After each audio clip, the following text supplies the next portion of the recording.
డబ్బులు కడుతున్నారు? మనుషులు చనిపోతే మీరు మీకు డబ్బులు రావు ఈ ప్లాట్లు తీసుకుని. నమస్తే, వెల్కమ్ టు సుమన్ టీవీ.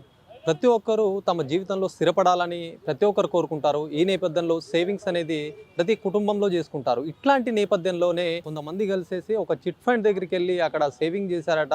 దీనికి సంబంధించి కూడా చిట్టీలు కడితే తమ భవిష్యత్తులో కూడా ఎంతో కొంత ఆసరాకు ఉపయోగపడతాయని చెప్పేసి నిజామాబాద్లోని అక్షర చిట్ ఫండ్లో అయితే జమ చేశారు డబ్బులు. అవన్నీ జమ చేసిన దాదాపుగా కూడా ఒక 70 మంది బాధితులు ఉంటారు. ఈ 70 మంది బాధితులందరూ కూడా అక్కడ డబ్బులు జమ చేయడం కానీ, లేకపోతే చిట్ ఫండ్ ఆ చిట్టి కట్టడం కానీ ఇట్లాంటి కట్టిన నేపథ్యంలో మొత్తానికి కూడా చిట్ ఫండ్ మోసం చేసిందని బాధితులు అంతే ఆవేదన వ్యక్తం చేస్తున్నారు, ఆందోళన వ్యక్తం చేస్తున్నారు.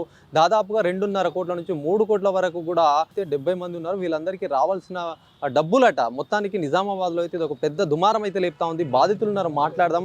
ఏం జరిగింది, అసలు ఎట్లా మోసపోయారని చెప్పేసి చాలా మటుకు కూడా ఇక్కడికి వచ్చినటువంటి నేపథ్యం. ఏం జరిగింది అసలు? మీరు డబ్బులు ఎన్నేళ్ళగా కడుతున్నారు? ఇప్పుడు ప్రస్తుతం ఆ చిట్ ఫండ్ వాళ్ళు ఏమంటున్నారు? మేము చిట్టి లేపుకుంటాం, మాకు పైసలు ఇవ్వండి, మా పైసలు మేము చిట్టి లేపుకుంటున్నామని చెప్తే సరే అని ఆయన వేరే పేపర్లు ఉంటే చూడు, వాళ్ళ దగ్గర పేపర్ల మీద అన్ని సంతకాలు పెట్టి మేము పలానా నెలకు వస్తే చేస్తాం అమౌంట్ అని చెప్పారు. ఎప్పుడు పోయినా కానీ 2 లేడీస్ 1 జెంట్స్ ఉంటారు.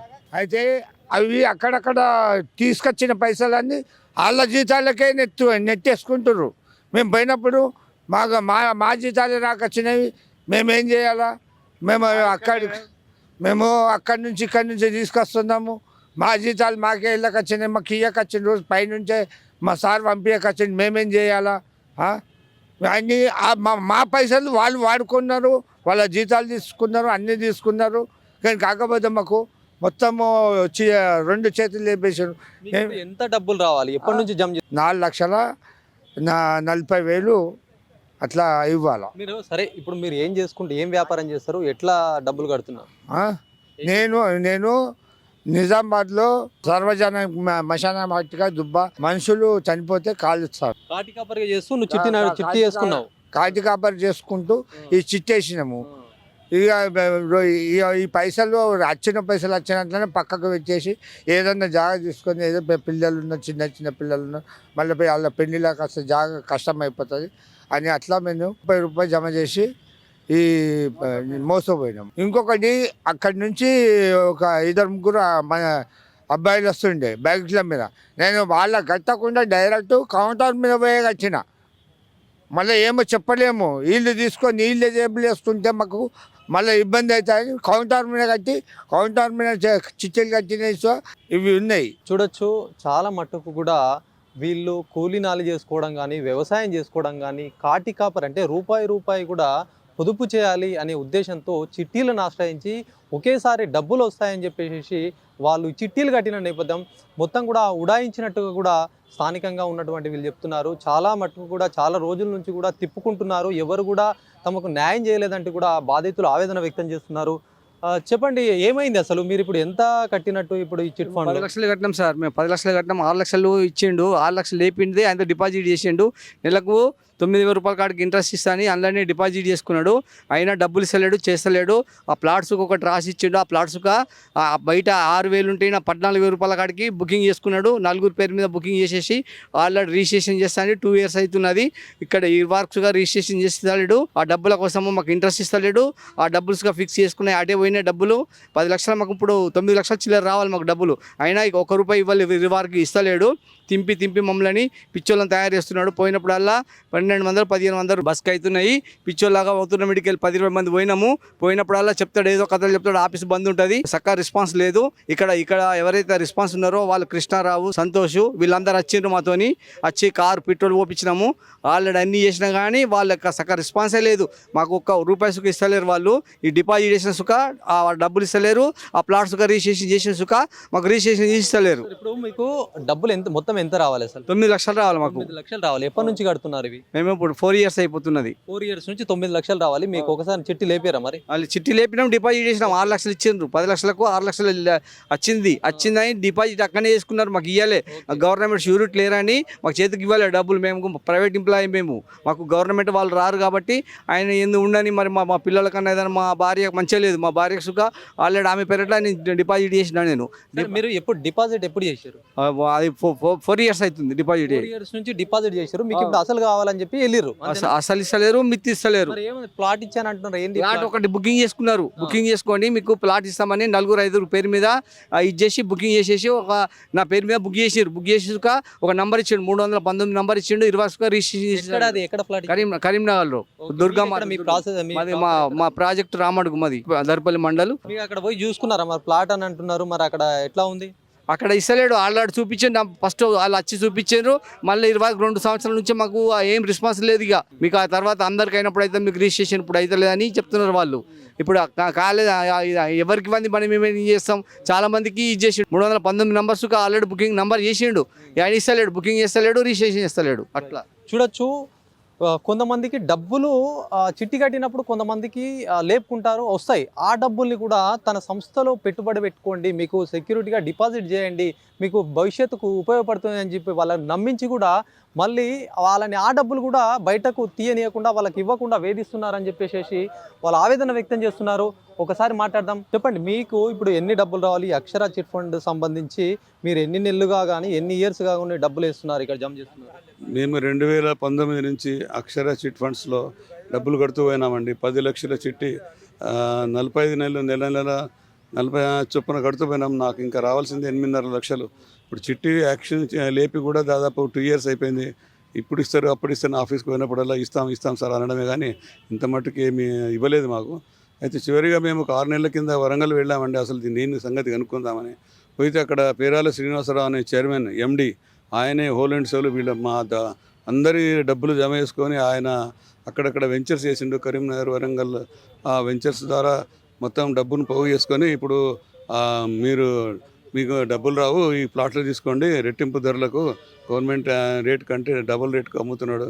కానీ మాకు అవి ప్లాట్లు మేము చిన్న రిటైర్మెంట్ ఉద్యోగులము, మాకు ఫ్యూచర్లో డబ్బులు అవసరం పడతాయని మేము చేసుకున్న డబ్బులు మాకు రావాలని అంటే వినేటట్టు లేడు. ఇప్పుడు ప్రస్తుతానికైతే ఆయన కొన్ని దినాలు కరీంనగర్ వాళ్ళ కేసులు బట్టి జైల్లో ఉండినట్టు 6 నెలలు.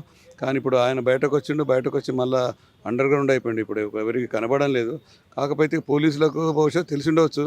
అదే మేము పోలీసులను రిక్వెస్ట్ చేస్తున్నాం, వాడిని పట్టుకొచ్చి జైల్లో వేసి మాకు న్యాయం చేయాలని ఒకటి. అలాగే ప్రభుత్వానికి కూడా వీడి ఎన్నో చోట్ల ఉన్న వేల ఆస్తులు వీటిని సీజ్ చేసి అందరికీ న్యాయం చేసి న్యాయాధీశుని పెట్టి ఒక ఎంక్వైరీ చేయించి మా డబ్బులు మాకు ఇప్పించాలని గవర్నమెంట్ మేము వినతిస్తున్నాం. మీకు ఇప్పుడు మీరు ఇదంతా చాలా ఎంతమంది ఉంటారు ఇక్కడ? మొత్తం నిజామాబాద్లో 72 మందికి 2.5 కోట్లు రావాలండి. ఇది ఆడు అక్షర చిట్ ఫండ్ వాళ్ళు ఇచ్చిన లిస్ట్. ఇంకా ఇది కాకుండా ఎంతమంది మోసపోయినారో మాకు ఇంకా తెలియదండి. ఇప్పుడు మీరందరికీ న్యాయం జరగాలని కోర్టు ఏమైనా ఆశ్రయించారా? మరి కోర్టుకు వెళ్ళానండి. నేనైతే కన్జ్యూమర్ ఫోరం కేసుకు వెళ్ళాను నిజామాబాద్లో. అందులో గెలిచి ఈవెన్ వారెంట్స్ కూడా సుబేదారి పోలీస్ స్టేషన్ వరంగల్కి పోయినాయి. ఆ పేరాల శ్రీనివాసరావును అరెస్ట్ చేసి నిజామాబాద్ తీసుకురండి అని. ఆ వారెంట్స్ని కూడా పోలీసులు పట్టించుకోవడం లేదు. మేము 6 నెలల నుంచి వాళ్ళని రిక్వెస్ట్ చేస్తూనే ఉన్నాం వరంగల్ పోలీసులు, కానీ వాళ్ళు ఎటువంటి చర్య తీసుకోవడం లేదు. ఇప్పుడు మొత్తం దాదాపు 70 మంది 2.5 కోట్ల నుంచి 3 కోట్ల వరకు రావాలి. వీళ్ళందరూ కూడా ఇప్పుడు దాదాపు మీరు ఏకతాటి మీదకి వచ్చి ఎట్లా ఫైట్ చేయబోతున్నారు? మరి ఇవన్నీ రావాలని మేము ప్రభుత్వానికి వినతి చేస్తున్నాం. ఇండివిజువల్ కూడా కేసులు పెట్టినవి ఉన్నాయి. అవన్నీ కోర్టులు న్యాయ వ్యవహారాలకు టైం పడుతుంది. కాబట్టి గవర్నమెంట్ ఇందులో ఇన్వాల్వ్ చేసి తొందరగా సెటిల్ చేస్తే కానీ వ్యవహారం కొలిక్కి రాదండి. అందుకే ప్రభుత్వానికి మేము వినతి చేస్తున్నాం ఏంటంటే మా డబ్బులు మాకు విన్నపం చేస్తున్నాం అంటే మా డబ్బులు మాకు సిట్ కానీ ఎంక్వైరీ చేసి మా డబ్బులు మాకు ఇప్పించాలని మేము.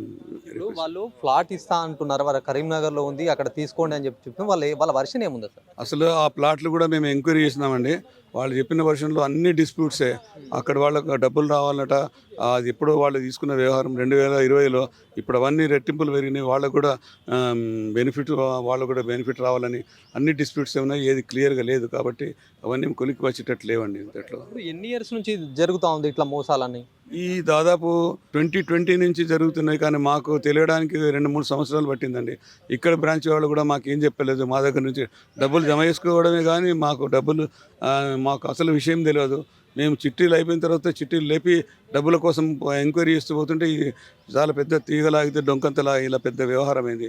దీంట్లో మమ్మల్ని ఈ అక్షర బ్రాంచ్ వాళ్ళు మేనేజర్స్ చాలా మాకు అన్యాయం చేశారు. మా డబ్బులు మాకు రావాలని ప్రభుత్వానికి మేము రిక్వెస్ట్ చేస్తున్నాం. చూడొచ్చు, చాలా మటుకు కూడా ఆ పొదుపు చేద్దామని చెప్పేసి అక్షర చిట్ ఫండ్కి వెళ్ళారట. గత చాలా రోజుల నుంచి కొంతమందికి అప్పుడు సజావుగా సాగింది, పేరు కూడా వచ్చిన నేపథ్యంలో చాలామంది ఒకరి నుంచి ఒకరు కూడా అప్రోచ్ అయ్యారు. మొత్తానికి చిట్ ఫండ్ వ్యవహారం అంతా నడిచిన నేపథ్యం సడన్గా ఒకేసారి ఒకరికి ఇట్లా ఆపుకుంటూ రావడము, చిట్టి ఒకవేళ లేస్తే కనుక వాళ్ళని మళ్ళీ డిపాజిట్ దాంట్లోనే చేయించుకునే ప్రాసెస్ చేశారు. మీ ఏదో ఆశ కల్పించి వాళ్ళకి మీరు ఇక్కడే డిపాజిట్ చేయండి అని చెప్పి ఇట్లా నమ్మించడంతో వాళ్ళు కూడా నమ్మి మోసపోయామని చెప్పి ఇప్పుడు బాధితులు ఆవేదన వ్యక్తం చేస్తున్నారు. డబ్బులు కావాలని అడిగితే చాలా మట్టుకు ఈ సరౌండింగ్ ఉమ్మడి నిజామాబాద్ జిల్లా సంబంధించి ఇక్కడ ఉన్నటువంటి ఆఫీస్కి వెళ్తే కనుక వాళ్ళు అక్కడ ఒకరు ఇద్దరు ఉండి అక్కడ ఏదో కొన్ని కారణాలు చెప్తూ కూడా వాళ్ళని సాగదీసే నేపథ్యంలో చెప్తున్నారు. మరి కొంతమంది అయితే ఇక్కడ ఉన్న స్వస్థలంకి వెళ్ళారట, అక్కడ కూడా చాలా వరకు కూడా వెళ్ళి ఆయనను కలిస్తే కూడా ఏదో ఒక ఫ్లాట్ చూపించి ఇది మీ పేరు పైన చేస్తామని చెప్పడం, ఆ పేరు పైన చేయడానికి కూడా ఎన్నో కొర్రీలు పెట్టడము, లిటికేషన్లు ఉన్న భూములు చూపిస్తున్నాయని మొత్తానికి వాళ్ళందరూ బాధితులు ఆవేదన వ్యక్తం చేస్తున్నారు. ప్రభుత్వం తమను ఆదుకోవాలని ఒకవైపు కోరుతున్నటువంటి సిచ్యువేషన్ చాలా రోజులుగా చాలా ఏళ్ళుగా ఇట్లాంటి క్రమమే సాగుతుంది. పేద వ్యక్తి నుంచి కూడా ఏదైనా ఉద్యోగాలు చేసుకునే వరకు కూడా చాలా మంది కూడా ఇలా డబ్బులు జమ చేశారు. 70-80 మంది కూడా ఇక్కడ డబ్బులు జమ చేసుకొని కూడా వాళ్ళని చిట్టి లేపుకుందామంటే కూడా లేపనట్టు పరిస్థితి. ఏదో ఒక గవర్నమెంట్ ఎంప్లాయీ సంతకం కావాలి, ఇట్లాంటి అనేక రకాలుగా కూడా వాళ్ళని మోసం చేస్తున్నారని చెప్పేసి బాధితులు తమ ఆవేదన అయితే వ్యక్తం చేస్తున్నారు. నిజామాబాద్ వచ్చి తమ గోడును కూడా వెళ్ళబోసుకుంటున్నటువంటి సిచ్యువేషన్ ఉంది. దాదాపుగా కూడా 2-3 కోట్ల వరకు రావాలని, బాధితులకు న్యాయం చేయాలని చెప్పి వాళ్ళు కోరుతున్నటువంటి పరిస్థితి కనిపిస్తూ ఉంది. కెమెరా పర్సన్ జగదీష్తో శ్రీనివాస్, సుమన్ టీవీ, నిజామాబాద్.